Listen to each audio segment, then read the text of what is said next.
Nah, pohon alpukat itu karakter buahnya muncul di bagian ujung, sobat. Di bagian pucuk ya, bersamaan dengan munculnya tunas biasanya. Cabang 1, 2, 3. Di atasnya ini kita potong. Menghentikan pertumbuhan vegetatif. Yang pertama sobat harus pahami dulu apa itu tunas apikal dan tunas lateral.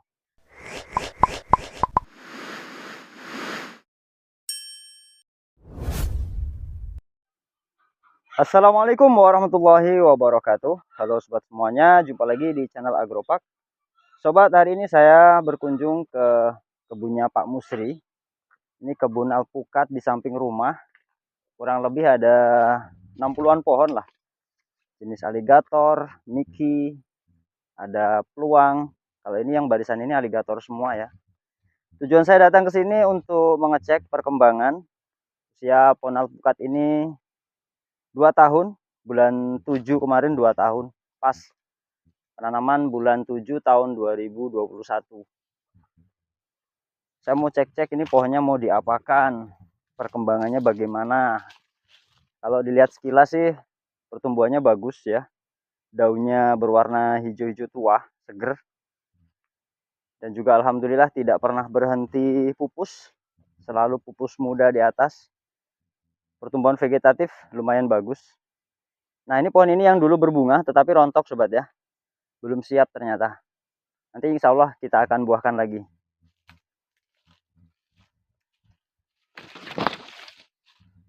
Nah, seperti pohon ini terlalu menjulang tinggi. Ya, ada tunas apikal di bagian atas itu nanti harus kita potong supaya pertumbuhan vegetatifnya nggak terlalu kuat. Agar pohon ini segera memasuki fase generatif. Karena untuk ukuran batang sebesar lengan seperti ini ya, itu sudah saatnya bisa dibuahkan. Ini sudah mampu dibuahkan sobat. Hanya kita perlu membentuk cabang-cabang generatifnya.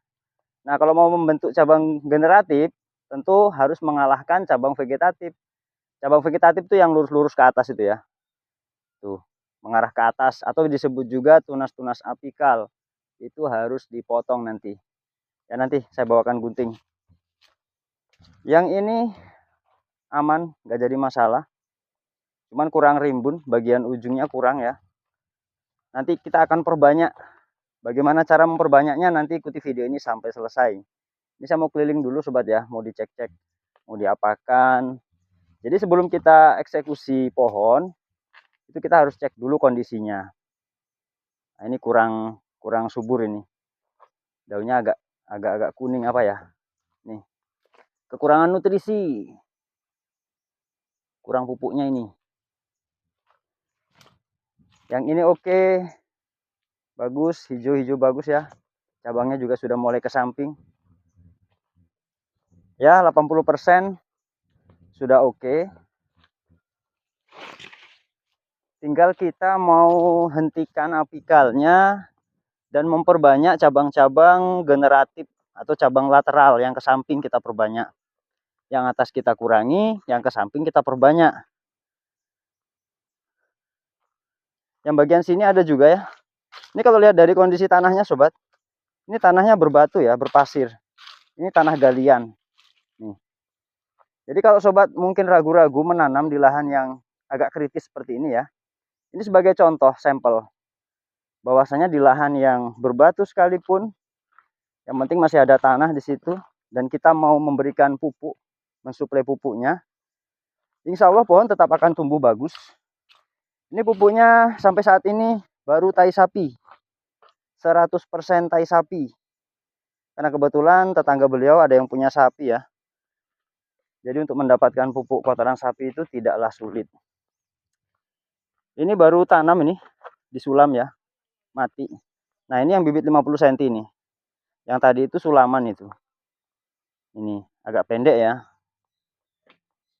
Ini juga, ini umur 2 tahun tapi dari bibit 50 cm.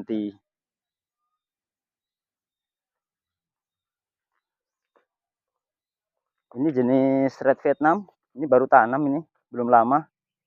Sulaman. Ini aligator. Mantap.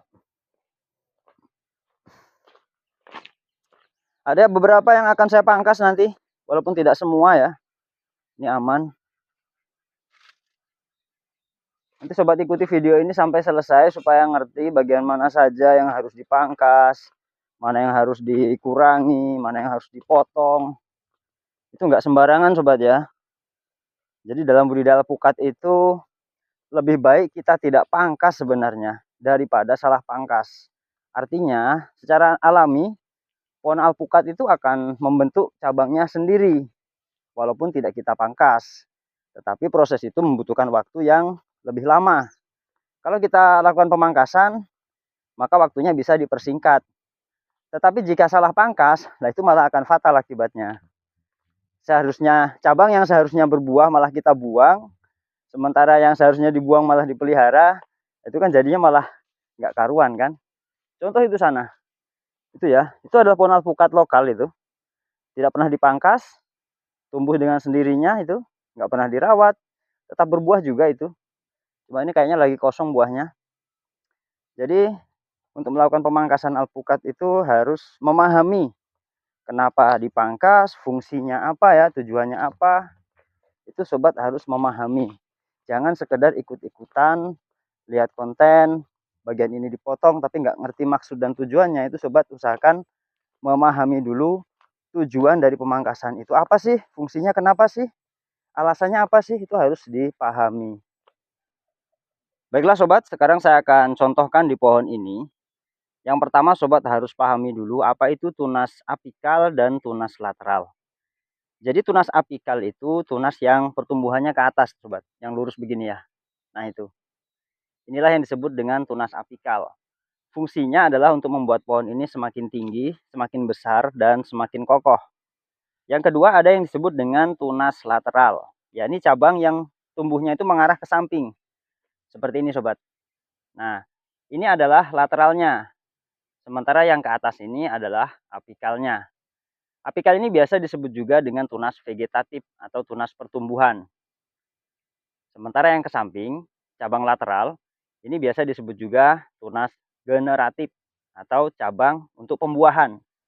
Nah, pohon alpukat itu karakter buahnya muncul di bagian ujung sobat. Di bagian pucuk ya, bersamaan dengan munculnya tunas biasanya. Sehingga untuk budidaya alpukat, saya lebih suka pohon itu rimbun, banyak ujung cabangnya. Tapi ujung cabang yang mengarah ke samping, bukan mengarah ke atas. Karena dengan banyaknya ujung, maka kemungkinan munculnya bunga juga akan lebih banyak. Yang penting diimbangi dengan pemberian pupuk yang seimbang. Jika pohonnya rimbun, ujungnya banyak, tetapi pupuknya kurang, maka tentu buahnya akan banyak yang rontok. Itulah sebabnya biasa berbunga tetapi rontok, karena disebabkan pupuk yang kurang. Atau bisa juga disebabkan karena bersamaan dengan tumbuhnya tunas apikal yang lurus ke atas.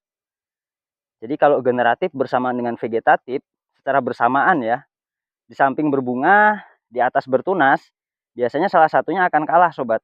Dan kebanyakan yang kalah itu bunganya. Pentil-pentilnya akan banyak yang rontok. Nah, dalam pembentukan cabang, itu seharusnya kita seimbang sobat ya, antara pertumbuhan tunas apikal yang ke atas dan juga yang ke samping. Jika sobat ingin pohon ini tidak terlalu menjulang tinggi, ingin cabangnya itu rimbun tetapi pendek, maka sobat bisa dengan cara membuang tunas-tunas apikal sejak dini. Langsung saya contohkan sobat, ini ya, ini tunas apikalnya saya potong. Nah sebelum memotong harus perhatikan dulu bagian percabangan sobat. Nah ini cabang ya, ini cabang yang mengarah keluar, ini juga keluar, sudah ada 3. Maka di atas 3 ini saya potong sobat. Tunas apikalnya ya yang lurus ke atas ini dipotong. Tujuannya supaya pohon ini tidak menjulang tinggi. Supaya nutrisi pindah yang seharusnya tumbuh ke atas menjadi mengarah ke samping, ke cabang-cabang ini sobat. Nantinya cabang ini setelah sekitar 50 cm kita potong lagi ujungnya. Supaya cabang-cabang generatif atau cabang terluar ya, cabang untuk persiapan pembuahan itu jumlahnya lebih banyak. Nah sekarang ini pemotongan tunas apikal dulu. Di sini bisa kita potong tepat di atas percabangan. Nah ini kan ada cabang kan, sudah mengarah keluar. Nanti yang cabang mengarah ke dalam ini bisa kita buang atau dibuang nanti juga nggak jadi masalah. Yang paling utama adalah tunas apikalnya dulu yang dipotong. Yang lurus-lurus ke atas. Oke, cari lagi. Ini saya contohkan di pohon yang agak pendek sobat, supaya mudah ya. Nah ini saya akan potong di sini.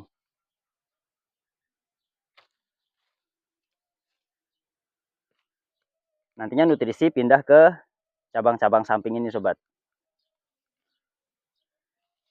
Cari lagi. Yang ini. Ini cabang 1, 2, 3. Di atasnya ini kita potong. Menghentikan pertumbuhan vegetatif supaya nutrisi mengarah ke samping, membentuk cabang-cabang generatif. Sehingga pohonnya tidak terus tumbuh, tetapi akan segera membentuk persiapan untuk buah.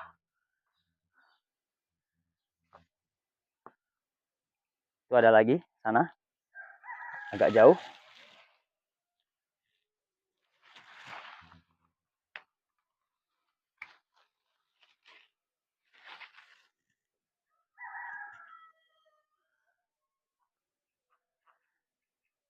Nah ini saya sorot ulang dari bawah sobat. Itu batangnya ya. Di sini bercabang 2. Kemudian sekitar 60 atau 70 cm ini bercabang lagi 2. Yang ini bercabang 3. Di sini kita hentikan supaya cabangnya menjadi lebih banyak lagi. Nah ini sudah aman sobat, sudah selesai ya. Untuk cabang bagian samping belum ada yang butuh dipotong. Karena panjangnya masih kurang sobat ya, ini baru sekitar 25 cm. Nanti kalau sudah 50-an cm baru kita potong lagi. Nah sobat, pastikan cabang bagian bawahnya, ya ini kan bagian bawah ini, lebih panjang daripada bagian atas. Karena jika bagian bawah ini pendek, tidak mendapat sinar, lama-lama kering, mati atau patah ya. Sehingga yang bagian atas yang hidup, yang rimbun, di bawah jadinya kosong. Nah yang bagian bawah ini sobat seperti ini ya, ini mengkhawatirkan ini. Karena ini pendek ini. Mudah-mudahan karena ini masih dapat sinar, mudah-mudahan bisa menyusul panjang. Jadi seharusnya yang bagian bawah itu lebih panjang daripada yang bagian atas. Nah ini manfaat lain dari penghentian tunas apikal, sehingga nutrisi itu menyebar ke cabang-cabang yang bagian samping.